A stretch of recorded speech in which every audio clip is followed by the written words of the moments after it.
Governor ప్రసంగానికి ధన్యవాదాలు చెప్పే తీర్మానాన్ని శాసనసభ ఆమోదించింది. హాట్ గా జరిగిన చర్చలో కాంగ్రెస్ బీఆర్ఎస్ సభ్యుల మధ్య మాటల యుద్ధం కొనసాగింది. గత ప్రభుత్వ వైఫల్యాల్ని ఎండగడుతూ కాంగ్రెస్ సభ్యులు ప్రసంగిస్తే 50 ఏళ్లలో కాంగ్రెస్ విధ్వంసాలే చేసిందని బీఆర్ఎస్ కౌంటర్ అటాక్ చేసింది.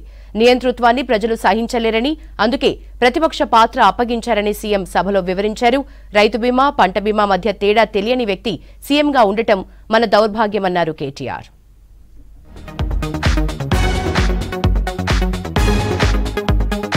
శాసనసభ సమావేశాలు ఇవాళ హాట్ గా కొనసాగాయి. అధికార కాంగ్రెస్, ప్రతిపక్ష బీఆర్ఎస్ మధ్య మాటల యుద్ధం కొనసాగింది. గత ప్రభుత్వ తప్పులను ఎండగడుతూ కాంగ్రెస్ సభ్యులు ప్రసంగించగా దానికి కౌంటర్ అటాక్లతో బీఆర్ఎస్ సభ్యులు సమాధానమిచ్చారు. నల్గొండలో ఫ్లోరైడ్ సమస్యను ఆనాడు కాంగ్రెస్ పట్టించుకోలేదన్నారు BRS MLA KTR. KTR comments పై కౌంటర్ ఇచ్చారు deputy CM Bhatti Vikramarka. RWS scheme ను బీఆర్ఎస్ నేతలు ధ్వంసం చేశారన్నారు. 10 ఏళ్లలో రాష్ట్రాన్ని అప్పులమయం చేశారని విమర్శించారు బట్టి విక్రమార్క. తాగునీటికి దిక్కులేదు, సాగునీటికి దిక్కులేదు, కరెంట్ అనేది అడ్రసే లేదు. ఇక ఇది వీళ్ళ పాలన అధ్యక్ష. 50 ఏళ్లు పరిపాలించి అధ్యక్ష, ఇక్కడ కూర్చున్న సభ్యులు ఆలోచన చేయాలి అధ్యక్ష. రాజగోపాల్ రెడ్డి గారు చేస్తున్నారు. నల్లగొండలో ఫ్లోరోసిస్ తప్ప ఏమిచ్చింది అధ్యక్ష? వీళ్ళు నల్లగొండలో ఫ్లోరోసిస్ తో 1,50,000 మంది నడుములు వంగరబోతుంటే మునుగోడు నియోజకవర్గంలో ఒక్కసారి నాకు ఒక కాంగ్రెస్ సభ్యుడు మాట్లాడిండు అధ్యక్ష.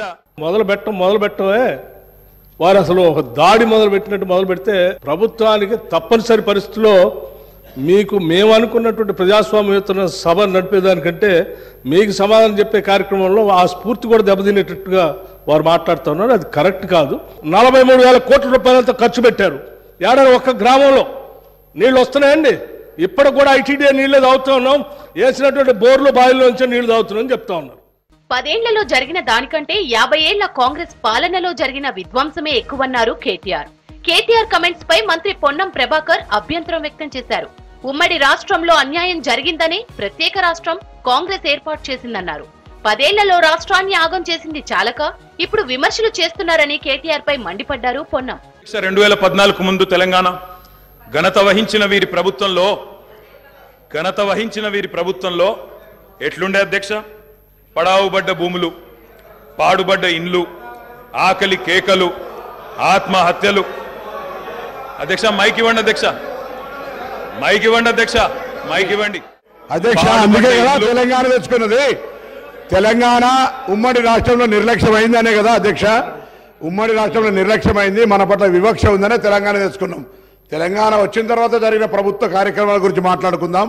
గతం గురించి, గత ఉమ్మడి రాష్ట్రంలో జరిగిన అన్యాయం జరిగిందనే కదా మేము కొట్లాడింది, అందరం కొట్లాడింది. అందుకే కదా ఇవాళ మన దాని గురించి ఎందుకు ఇవాళ మాట్లాడితే తెలంగాణ రాష్ట్రంలో తెలంగాణ ప్రభుత్వం ఏం చేసిందో మాట్లాడదాము. రాష్ట్రంలో కాంగ్రెస్ పార్టీకి జీవం పోసిందే కేసీఆర్ అన్నారు బీఆర్ఎస్ ఎమ్మెల్యే హరీష్ రావు. హరీష్ రావుకు కౌంటర్ ఇచ్చారు మంత్రి శ్రీధర్ బాబు. చెప్పిందే మళ్లీ చెప్తూ ప్రజలను మోసం చేస్తున్నారని ఫైర్ అయ్యారు. కాంగ్రెస్ పార్టీని అధికారంలో తెచ్చిన ఘనత టీఆర్ఎస్ పార్టీది.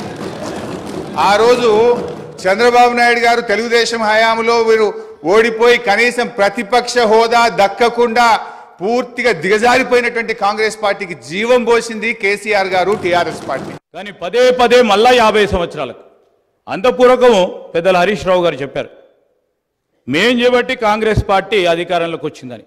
మేము 91 మంది ఉన్నాము, 95 మేము ఉన్నాము. మీరు ఉన్నది ఎంతమంది? దాని తర్వాత ఎన్ని సీట్లు మీరు నిలబడ్డారు, ఎంతమంది గెలిచారు? దాని తదుపరి జరిగిన 2000 ఎన్నికల్లో ఎంతమంది మీరు నిలబడ్డారు, ఎంతమంది గెలిచారు? గత బీఆర్ఎస్ ప్రభుత్వం నిరంకుశంగా పరిపాలించిందన్నారు సిపిఐ ఎమ్మెల్యే కూనంనేని సాంబశివరావు. ప్రజల వాక్ స్వాతంత్ర్యాన్ని పూర్తిగా అణిచివేసిందని ఆరోపించారు. దీనికి బీఆర్ఎస్ ఎమ్మెల్యే హరీష్ రావు అభ్యంతరం చెప్పారు. వామపక్షాలకు అభివృద్ధి కనిపించకపోవడం విడ్డూరమని చెప్పారు.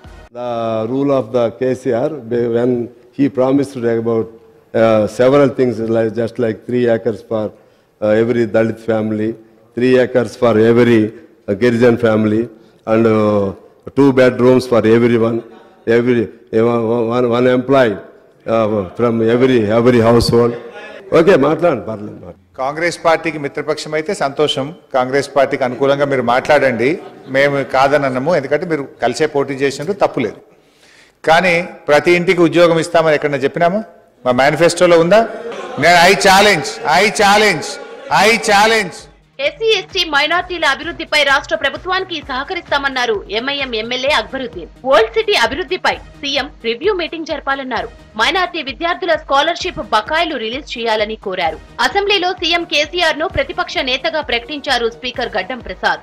బీఆర్ఎస్ ప్రతిపక్ష నేతగా ఆ పార్టీ ఎమ్మెల్యేలు ఏకగ్రీవంగా ఎన్నుకున్నారని అన్నారు. రాష్ట్రంలో 39 మంది ఎమ్మెల్యేలను బీఆర్ఎస్ కలిగి ఉందన్నారు స్పీకర్ గడ్డం ప్రసాద్. గవర్నర్ ప్రసంగానికి ధన్యవాదాలు చెప్పే తీర్మానం శాసనసభ ఆమోదించింది. క్లారిఫికేషన్ కోసం సభలో బీఆర్ఎస్ సభ్యులు పట్టుబట్టారు. దీంతో కొంత గందరగోళం ఏర్పడింది. తమకు కనీసం 15 నిమిషాలు మాట్లాడే అవకాశం ఇవ్వాలని హరీష్ రావు కోరగా బట్టి విక్రమార్క, శ్రీధర్ బాబులు అభ్యంతరం చెప్పారు. దీంతో సభ ఈ నెల 20వ తేదీకి వాయిదా పడింది.